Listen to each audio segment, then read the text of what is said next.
नमस्कार दोस्तों, आज हम एक हिंदी वेब सीरीज़ का रिव्यू करने जा रहे हैं जिसका नाम है इश्क नेक्स्ट डोर। आप इस सीरीज़ को जियो सिनेमा में फ्री में देख सकते हैं। इस सीरीज़ में टोटल 10 एपिसोड है। हर एक एपिसोड का लेंथ 20 मिनट के आसपास है, तो एक मिनी सीरीज़ भी कह सकते हैं। और आपको काम के बीच थोड़ा थोड़ा समय मिलने से भी आप इस सीरीज़ को देख के कंप्लीट कर सकते हैं। अगर हम इस सीरीज़ के कहानी के ऊपर थोड़ा सा चर्चा करें तो बेथ एक 30 साल के करीब नौजवान है जो अपने पापा के मरने के बाद पूरे फैमिली का जो रिस्पॉन्सिबिलिटी है अपने कंधे पे लिया है। अपने फैमिली के रिस्पॉन्सिबिलिटीज़ की वजह से उसने ज़िंदगी में ज़्यादा कुछ किया नहीं है और वो अपने फैमिली के लिए ही जीता है। दूसरी तरफ बेथ का ऑपोजिट में महर, वो एक बहुत ही इंडिपेंडेंट लड़की है। बेथ के ऑपोजिट कैरेक्टर हम उसको बोल सकते हैं। इन दोनों के बीच में कैसे प्यार होता है, कैसे एक रिलेशनशिप डेवलप होता है, लास्ट तक ये दोनों एक साथ रह पाएंगे कि नहीं, ये पूरी कहानी हमें इस सीरीज़ में बताई गई है। चलिए अभी डिस्कस करते हैं ये सीरीज़ देखना वर्थ इट है कि नहीं, क्या ये आपका टाइम डिज़र्व करता है, हाँ कि ना। मैं बोलना चाहूँ इस वेब सीरीज़ की स्टोरी से ही हमें मालूम चल रहा है। इस तरीके की स्टोरी हमने बहुत सारे सीरीज़ में ऑलरेडी देख लिया है, हमने बहुत सारे मूवी में ऑलरेडी देख रखा है। यहाँ पे कुछ एक्स्ट्राऑर्डिनरी कुछ नहीं है, या फिर जब प्लॉट आगे बढ़ता है या फिर जो कहानी डेवलप होती है वहाँ पे हमें कुछ नया देखने को नहीं मिलता है। जितनी भी सारी चीज़ें हैं, सारी चीज़ों को हमने ऑलरेडी देख के रखा है। लेकिन फिर भी जब हम ये वेब सीरीज़ देखते रहते हैं, हमारे चेहरे पे एक मुस्कान रहती है। बेथ का जो कैरेक्टर है, उस कैरेक्टर के साथ बहुत सारे मिडिल क्लास पीपल के जो बच्चे हैं, जो अपने फैमिली के रिस्पॉन्सिबिलिटीज़ की वजह से अपने सपनों को मार दिया है, वो रिलेट कर पाएंगे। जैसे वो किसी के साथ बात नहीं कर पाता है या फिर किसी लड़की के साथ कम्युनिकेट करने में दिक्कत होता है, वो कैरेक्टर बहुत ही रिलेटेबल बनाता है उसको। दूसरी तरफ महर जब स्क्रीन में आती है देखने में तो बहुत बढ़िया लगती है। बेथ के साथ वो किस तरीके से बात करती है, कैसे उसको कॉन्फिडेंस देती है, कैसे उन दोनों के बीच में एक अच्छा रिलेशनशिप डेवलप होता है, वो बहुत सारे बीच बीच में हमें बहुत सारे फील गुड मोमेंट देते हैं और हम अंदर से हंसने लगते हैं।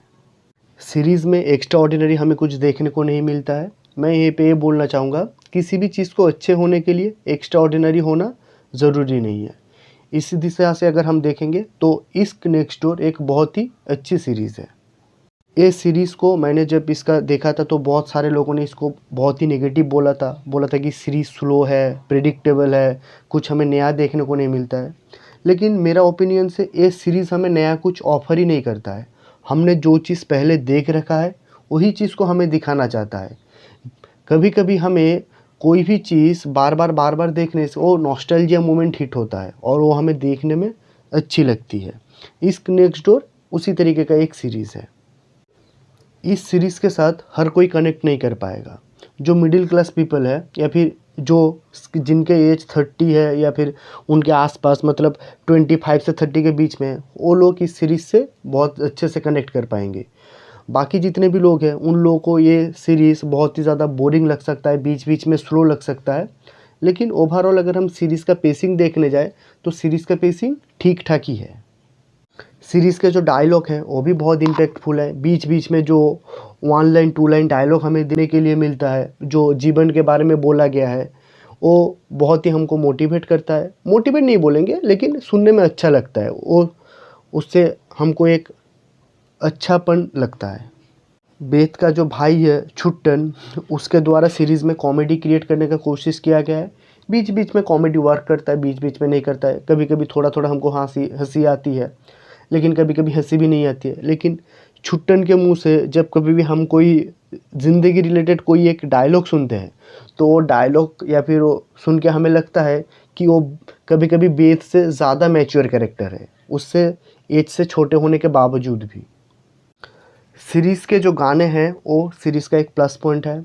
जब भी कोई भी एपिसोड के एंड में या फिर कोई भी एक सिचुएशन में जब भी कोई गाना बजता है, वो इमोशन को इस तरीके से इन्हांस करता है। गाने हमें इतने अच्छे लगते हैं कि आप सोच नहीं पाएंगे। हर एक सीन को, इमोशनल सीन में या फिर लव स्टोरी में जिस तरीके से गाने को या फिर बैकग्राउंड म्यूज़िक को प्लेस किया गया है, वो सारे सीनों को बहुत बहुत ही अच्छा बनाता है। तो सीरीज़ के गाने एक बहुत ही ज़्यादा प्लस पॉइंट है। सीरीज़ के अंदर बहुत सारे हमें फैमिली रिलेशनशिप दिखाए गए हैं। वो फैमिली रिलेशनशिप के साथ भी हम लोग कनेक्ट कर पाते हैं। अपने जो मतलब बेत के जो मम्मी पापा है या फिर महर के जो मम्मी पापा है, वो जिस तरीके से बिहेव करते हैं वो हमें देख के लगता है कि हाँ, ये मिडिल क्लास पीपल के ही मम्मी पापा हैं। तो जो फैमिली वैल्यूज़ हैं या फिर जो फैमिली रिलेशन दिखाया गया है वो भी बहुत अच्छे तरीके से दिखाया गया है। इस सीरीज़ का जो एंटागोनिस्ट है वो भी कोई टिपिकल एंटागोनिस्ट नहीं है कि एंटागोनिस्ट है मतलब वो बहुत ही बुरा है, बेत और महर के बीच में हमेशा दरार लाना चाहता है, इस तरीके से नहीं दिखाया गया है। एंटागोनिस्ट को भी अच्छा दिखाया गया है और वो जिस तरीके से जो डिसीजंस लेता है वो भी रिलेटेबल है। मतलब वो जितना भी सारे डिसीजंस लेता है वो कोई फ़नी डिसीजंस नहीं लेता है या फिर कोई हमको समझ में ना आए ऊट-पटांग से डिसीजंस ले लिया, इस तरीके से नहीं है। उसके भी साइड को अच्छे से एक्सप्लोर किया गया है, उसको भी एक ह्यूमन दिखाया गया है और उसके अंदर भी कुछ सर्टेन अच्छे कैरेक्टरिस्टिक्स है जो हमें अच्छा लगता है। तो इस सीरीज़ का जो एंटागोनिस्ट है उसको भी बहुत अच्छे तरीके से लिखा गया है और उसका भी कैरेक्टर हमें लास्ट में जाके बहुत ही पसंद आता है। इस सीरीज़ के बारे में मेरा फाइनल वर्डिक्ट ये होगा, इश्क नेक्स्ट डोर सीरीज़ सबके लिए नहीं है। ये सीरीज़ जिन लोगों को रोमांटिक सीरीज़ देखना पसंद है, जैसे हम बचपन में देखते थे कैसी है यारियाँ, ये है आशिकी, तो इस तरीके का चीज़ जिन लोगों को देखना पसंद है ये सीरीज़ उनके लिए ही बनाई गई है। तो उन लोगों को ये सीरीज़ बहुत ज़्यादा पसंद आएगी क्योंकि ये एक फुल ऑन फैमिली एंटरटेनर है। आप इसको फैमिली के साथ बैठ के देख सकते हैं। फैमिली के साथ देखने बैक आप एक वन सिटिंग में इस सीरीज़ को कंप्लीट कर पाएंगे और आप फैमिली के साथ एक क्वालिटी टाइम स्पेंड कर पाएंगे इस सीरीज़ को देखने के टाइम।